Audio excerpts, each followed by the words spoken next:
মেয়েদের সব থেকে বড় স্কুল হলো শ্বশুরবাড়ি, যেখানে শিক্ষকের অভাব নাই, শিক্ষারও শেষ নাই। একটা বউয়ের লেগা পুরো পৃথিবীর সাপোর্টের প্রয়োজন পড়ে না, একমাত্র নিজের স্বামী সাপোর্ট যথেষ্ট। নিজের স্বামীটা যদি ভালো হয়, একটু যদি সাপোর্ট করে, তাহলে অন্যরা কি কইলো কি বললো মানে কোনো কিছুই গায়ে আসে না।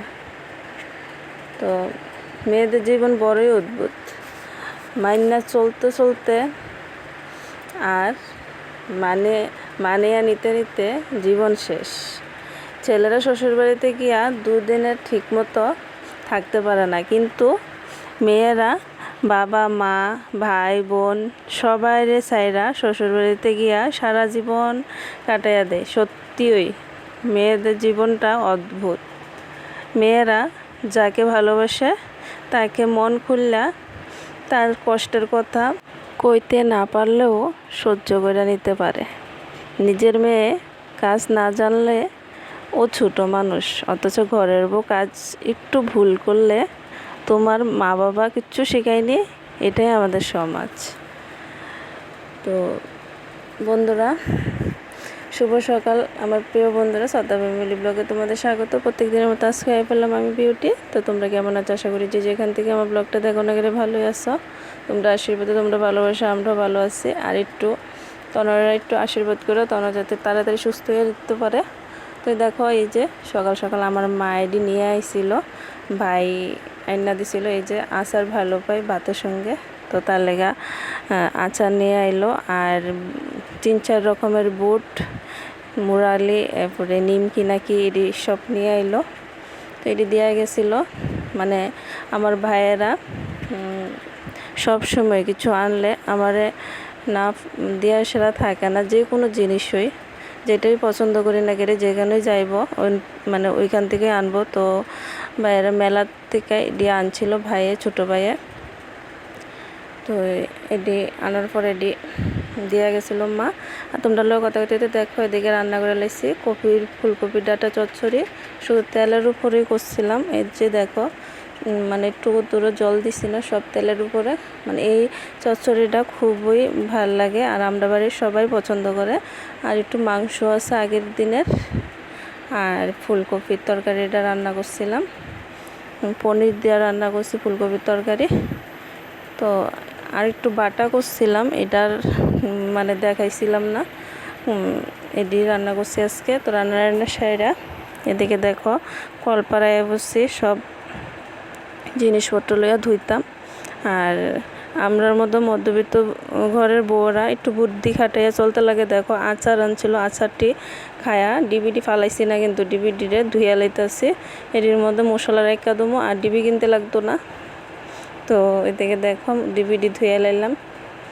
তো এদিকে মানে ছোট ছোট আচারের ডিবি, ভাতের সঙ্গে আচারের ডিবি। তো গরমকালে বেশিরভাগই মানে আমরা বাড়িতে আচারটা খাওয়া পরে মানে ভাতের সঙ্গে এটা।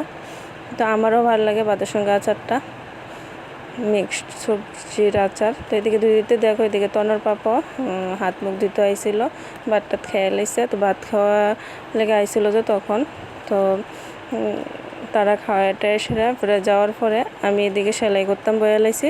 তোমরা লোক আগেও শেয়ার করছিলাম, কিছু অর্ডারের জিনিস আইছিল। তো এটি সেলাই করে লিতেছি। আর মানে এটি সেলাই করতেছি বলতে, এটি সেলাই করানোর আগে কিছু মানে একটু সাইডটি সেলাই লেগে আসছিল, যারা দেওয়া গেছে। তো এটি সেলাই করে লাইলাম, এটিরে দেওয়া দেবো, তারপরে নতুন ব্লাউজটি সেলাই করবো। তো এদিকে দেখো, এই যে এটি সেলাই করলাম, কিছু সাইড টাইড কমাইলাম, এই যে এটি। তো এটি কমে সেরা তারপরে কিন্তু ঘরটা একটু মুছালামও। তো যেহেতু মানে গরমকাল, রান্নাঘরটা খুব ছোট, তো এখনও ঘর উঠছে না আমরা। তো ছোটো রান্নাঘরটার মধ্যে প্রচণ্ড গরম লাগে, জ্বালানা টালানা কিছু নাই, হাওয়া বাতাস কোনো কিছু আয় না। তার লেগা এই ঘরটার মধ্যে যেহেতু ভাত টাত খাওয়া পরে, তো তার লেগা মানে ঘরটা বেশিরভাগ মুছালাই। আর যে জায়গাটার মধ্যে খাই ওই জায়গাটা তো এমনি মুছি ওই, তারপরেও ঘরটা এমনি একদিন পর পর মুছালে বা ঢেলি যদি কাজ তেমন একটা মানে পায়রা অনেক সময় তো উঠি না, তো যেদিন কাজ টাজ করে সারতে পারি ওই দিনকে ঘরটা মুছালাই। তো আজকেও ঘরটা মুছালাইতেছি দেখো। তো ঘরটা মুছে সেরা তারপরেই মানে স্নান টান করবো। আর ঘরের পর্দাটাও খুললা লাইছি, এটারও একটু ধুয়া দুমো। তো ঘরের পর্দাটা আর যে ঘরের মধ্যে এই যে বিছানাটা, এটা যেহেতু মানে ঘরের মধ্যে দিয়ে রাখি, তো এটাও ধুয়া দিতে আসি। তো এটি সব করে সেটা তনরের আগে স্নানটা করে দেবো, মানে মাথা টাতারি না ভিজে সেটা এমনিতে স্নানটা করে দেবো। স্নানটা করে সেরা তারপরে এদিকে দেখো ধুয়া লাইতেছি। তো ধুয়া টুয়া শেষ হলে দমো তনরে। তো তনর শরীরটা জানি না কবে সুস্থ হইব, তো কইছিল মানে 1 সপ্তাহ পর আবার ডাক্তার দেখাইতে যাই সেরা শিলি টিলি কাটটা আনতাম। তো 1 সপ্তাহ পরেই যাবো, তো তোমরা দেখতে পাইবা। এদিকে দেখো তনর মানে স্নান টান করে আমিও স্নান বড় করে সেরা তারপর আয়া পড়লাম। আয়া ঠাকুর পূজাটা দিয়া এদিকে দেখো ঘরে ঠাকুরটির একটু ধূপ দিয়ে লাইতাছি। আর আমার ওই লক্ষ্মী ঠাকুরটা কেড়ে জানি না খুব মায়া লাগে লক্ষ্মী ঠাকুরটারে দেখলে, মা লক্ষ্মীরে দেখলে। আর আমি একটু ঠাকুরের প্রতি মানে সবসময় একটু বিশ্বাসী ছোটোর থেকেই, মানে সত্যি ঠাকুর যা আছে যে অনেক কিছুতে আমি প্রমাণ পেয়েছি ঠাকুর আছে। আর এই দেখো আমরা ঠাকুর ঘরের সিংহাসন ঠাকুর রাখছে যে, তো এই ঘরটার মধ্যে কিন্তু ঠাকুর যে রাখছে খুবই কষ্টকর, পূজা দিত খুব ছোট। তো এই ঘরটার মধ্যে একটা চুকেস আর ঠাকুরের যে সিংহাসন এটাই। তো এটার মধ্যে কিন্তু খুব কষ্ট করে সব পরিষ্কার পূজা দিতে লাগে। তো মানে যেদিন ঘর উঠবো ওই দিন নতুন ঘরে আবার ঠাকুর প্রবেশ করার মতো। এদিকে দেখো সব কাজ বা সেরা ঘরটাটিও একটু গুছগাছ করে লাইতাছি।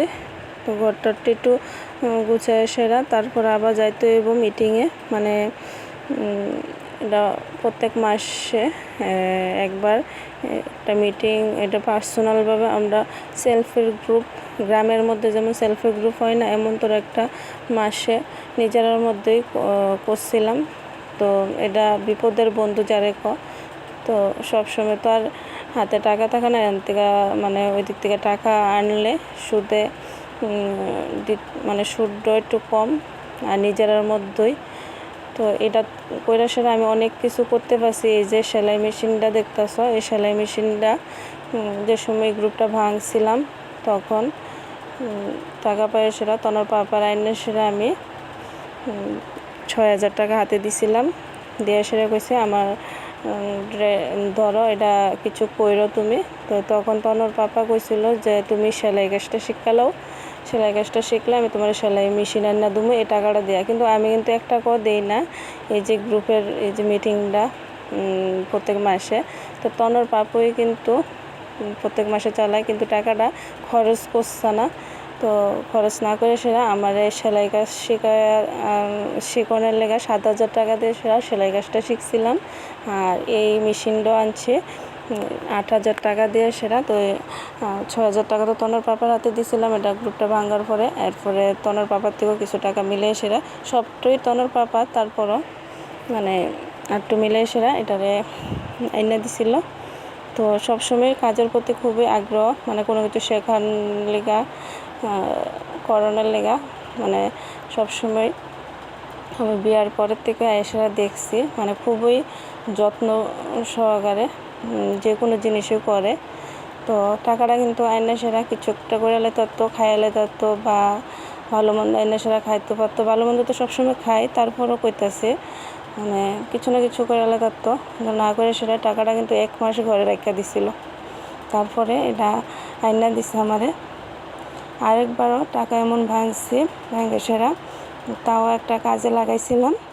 তো এরপরে তোমার মানে বাজে কোনো কাজে না, ঘরের ভালো একটা কাজেই লাগাইছিলাম। তারপরে মানে এটা করার লেগে খুবই এই যে সেলফি গ্রুপের মতো এটা করার লেগে খুবই ভাল লাগছিল না। এটা করে না কিছু করণ যা তো এটা দিয়েই করি। তো এদিকে দেখো বিপদের বন্ধু ঠিক মানে এই জিনিসটি থাকলে আসলে সত্যি বিপদের বন্ধু।